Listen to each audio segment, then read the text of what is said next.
Welcome to the Blackskins podcast. It's Money Monday. And I tell you, going through changes in life will make you examine yourself, make you think, make you reflect. And the good thing about recording is once I go through my personal reflections in my head, I can just scroll and go back to previous times and say, what was I going through this same time last year? Or what about 2 years before now, 3 years before now? And based off the fact that I've consistently done recordings, I can check myself, literally check myself. See, what did the 3-year ago me have to say? What did the 10-year ago me have to say on this day? And learning yourself, who you are and what you can do go hand in hand. And the battle of life is being comfortable with who you are, knowing who you are.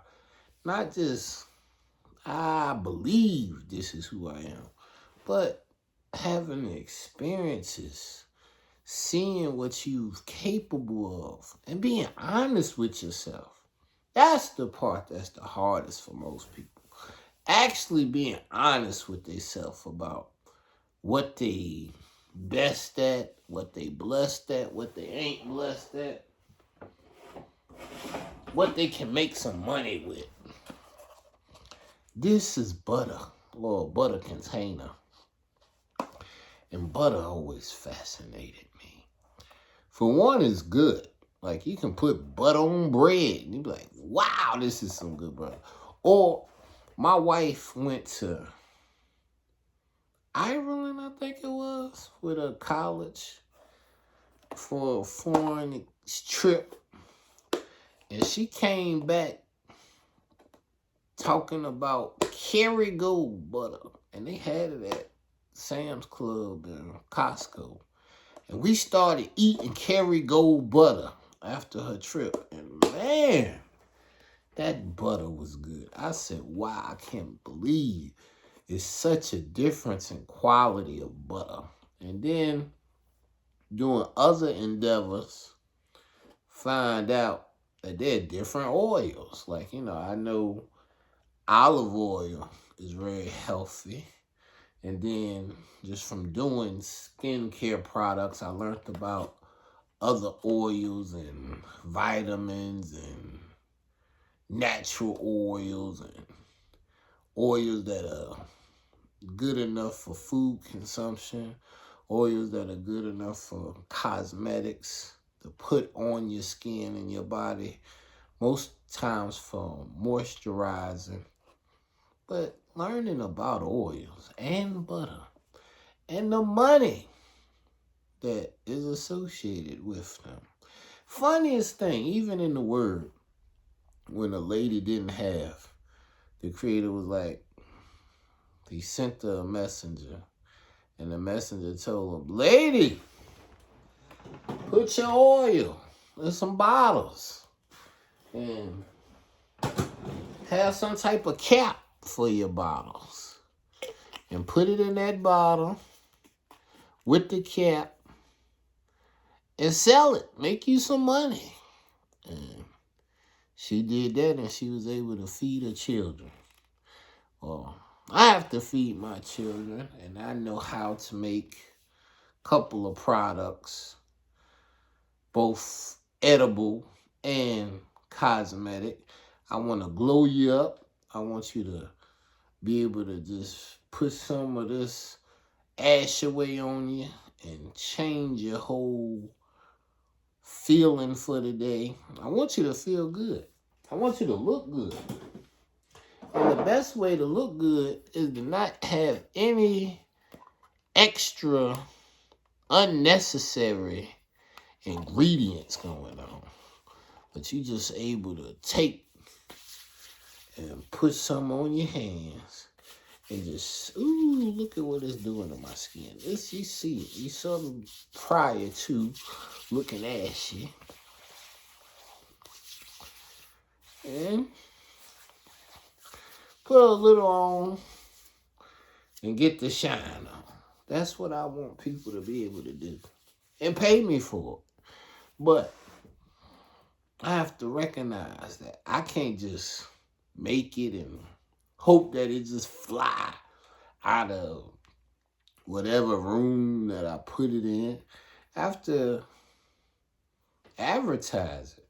I have to be able to come up with a price structure for it that works, where every time I sell one, I can make sure that there's enough put aside where I can sell another and advertise to another potential consumer, so we can continue the revolving door of more supply coming in, more product being made, and product being shipped to consumers that have brought. That is what I've been instructed to do. I haven't been taught to do yet, because I am in the learning process of going from concept, product in hand, product out the door, money in the bank. I'll look forward to seeing that whole revolve, because that will problem solve a lot of things. But at the beginning of this podcast, I told you that you got to know who you are.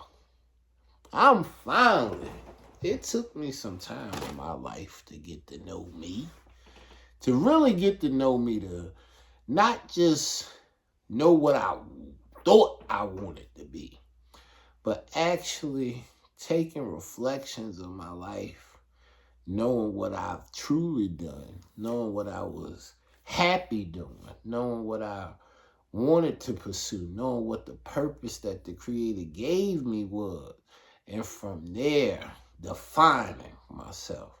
So, as I start defining myself, truly, I start finding myself.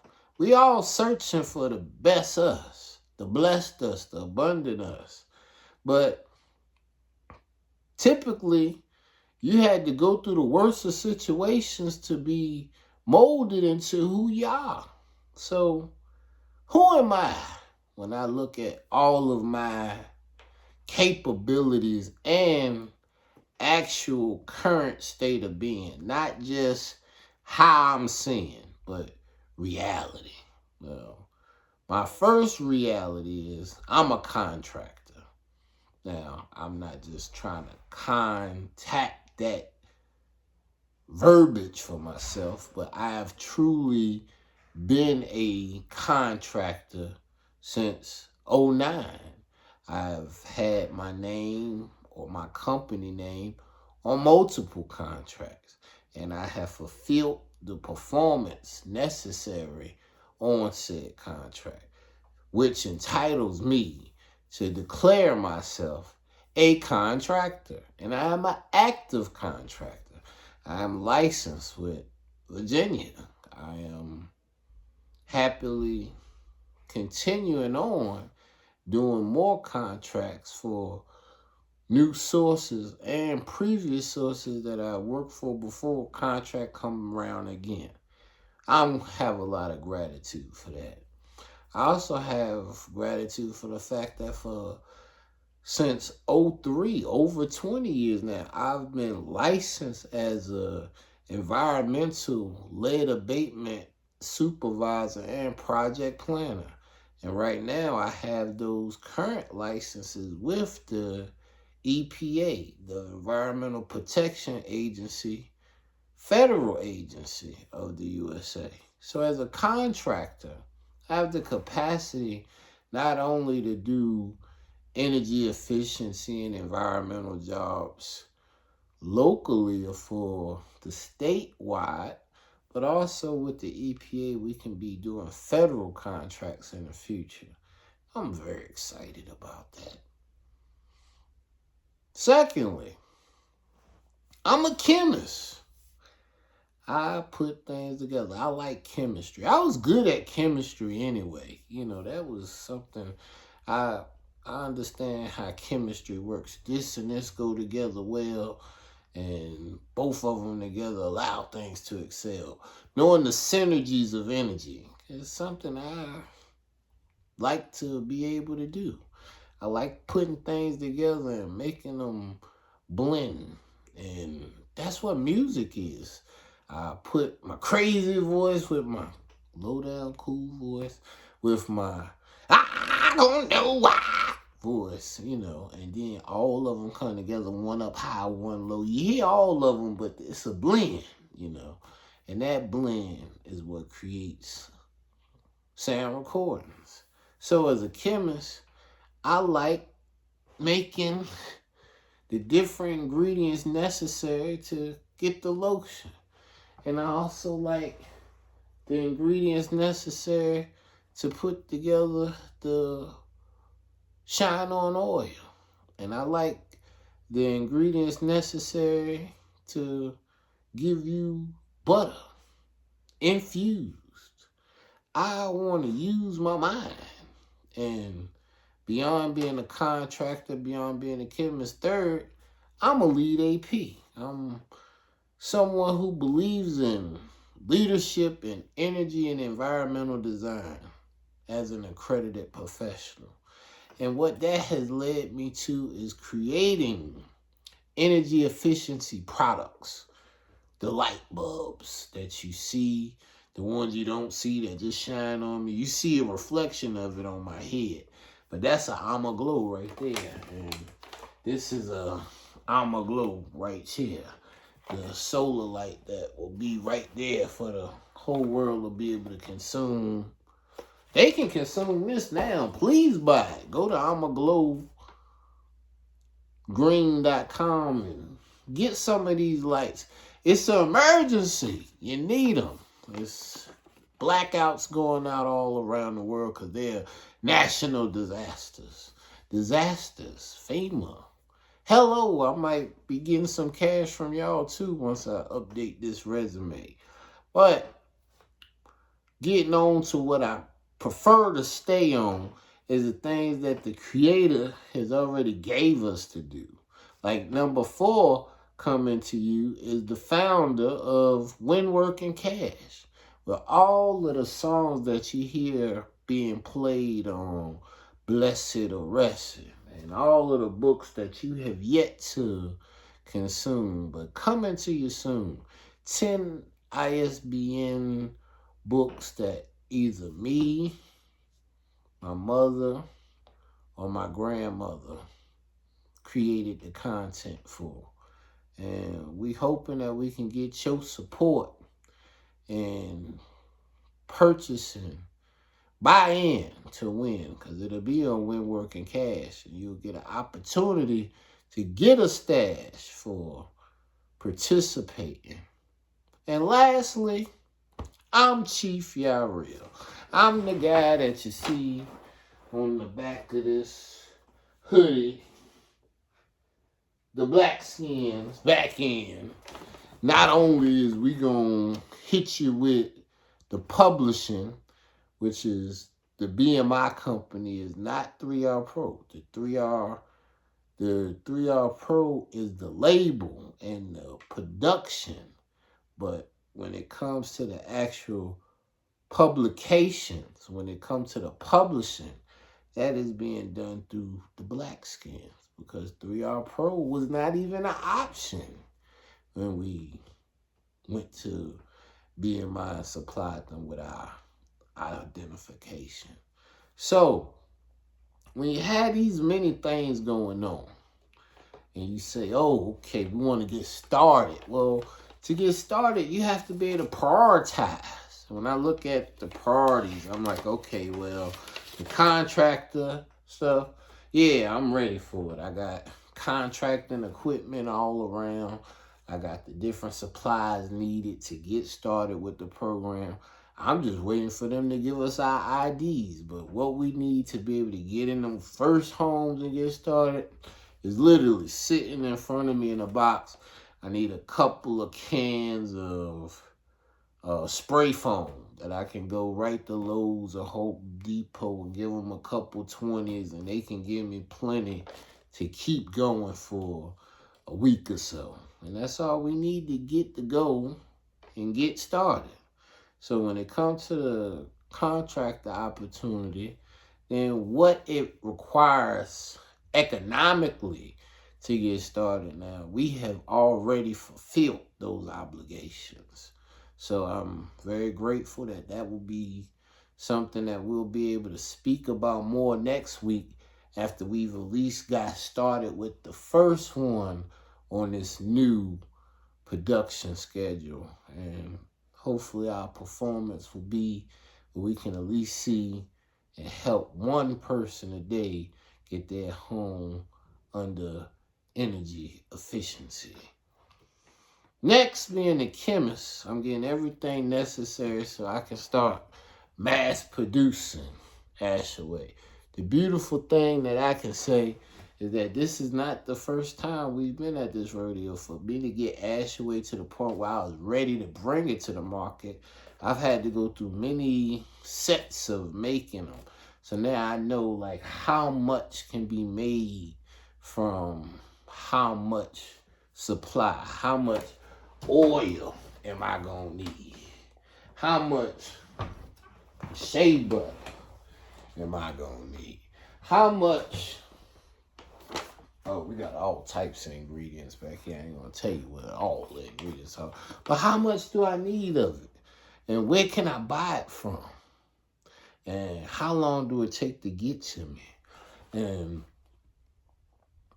who got it? Well, the beautiful thing about most things nowadays, regardless of what you get into, I can almost promise and assure you, 75 to 80% of the things you need will come to you with speed if you just got you an Amazon Prime membership. And when you think about the cost of you saving from the shipping and the fact that you don't have to go out and search, it might be the best due diligence you can do to get things through Jeff and his crew. So Amazon is a great source, but then some products and some things that you need, of course, it's best to go directly to the manufacturer, because nowadays what you have to factor in is even on the manufacturer site, if they are in association with Amazon, then you'll be able to get their special pricing, and then you still get Amazon to ship it to you, which is damn near a dream. The other thing that I seen is that you got to make sure that you do your due diligence on who you're getting it from, because sometimes that same company that you were working with, they done already been brought out. And now you got to know who's the new supplier and make sure that they ain't no liar raising the prices higher than inflation. If you do your best to continue to speak to a representative and let them know the cost you're accustomed to, it might be a reasonable person you're talking to, and they might strike a deal. But they might want you to get on a subscription plan, meaning you got to take this off our hands on a monthly basis. And if you do that, then we'll take less of your big faces to make sure that you're getting the quantity. And we all going to get the quality of getting paid. So making sure things are getting made take a structure. You got to know how much can I do in a day, which is a batch. And then how many batches can I do from this delivery? So if this one delivery only give me 4 batches, then that's only 4 days worth of work. And if I'm working 5-6 days a week, now I need at least 2 deliveries. So how much supply do I need? How much proceeds do I have to take from every sale so I can make sure that we can turn right back around again and buy enough supply to be able to make it happen again. And of course, sometimes you want to make sure you don't got just enough to make it once again. I like to make sure that I put enough in budget. So when we do order more supply, we always going up by at least 33%. So if I brought 3 last time, this time I'm making sure I got enough budget for 4. And we just keep doing that and keep making sure we get more and more. That way, if we ever get to a point where the door is closed, at least we got enough to close out what we'll finally have. Last thing I want to talk about in doing this work this week was knowing how long it'll take for different things to get to your door so you can make the proper time allotment to know when you can produce. And also, one thing that was a true learn, because I've done many things as far as making products and things, but one thing that hasn't come about, that is coming about now, is working with other platforms that have advertising as part of what they do. Like, I had a price that I wanted to be able to sell the lotion and the spray for, but it made more sense to put the 2 products together and make a kit, and then allow the platform that we will be working on to get their fair share. They want 10%, that's okay. But then they want another 15% for advertising. Well, to give them 25%, I had to be able to raise the price. Just that simple. But it worked out for everybody, because with them getting 25%, they're committing to our product. They are going to be out there selling it just as much as we'll be selling it, probably more, because they want that 25%. So if we talking about $40, they get 10 just for letting people know that we in the game. And now we got to figure out how to take that 30 and make sure it gets shipped. We're able to get more, and we're able to see profit. And with that 30, we can do all of that very well. Very, very well. So based off of that due diligence, that we got a price, the price covers what others want to be able to work it for you. So now that you're utilizing your resources and your money to allow your money to work. Like, I would love to know how to market and get people to buy, but that's not my forte. I'm supposed to be sitting here making it. Now, they taking 25%. They going to be telling people about it. So I got to be ready to just make more and get more and do more. And I am. And I'm grateful that I'm in a different state of life where I don't look at them taking 25%. I'm like, moaning and growling about it. I'm smiling about it now. That's the maturity of age, because I know one thing that says, if they can make them sell, go on and do well. Hallelujah.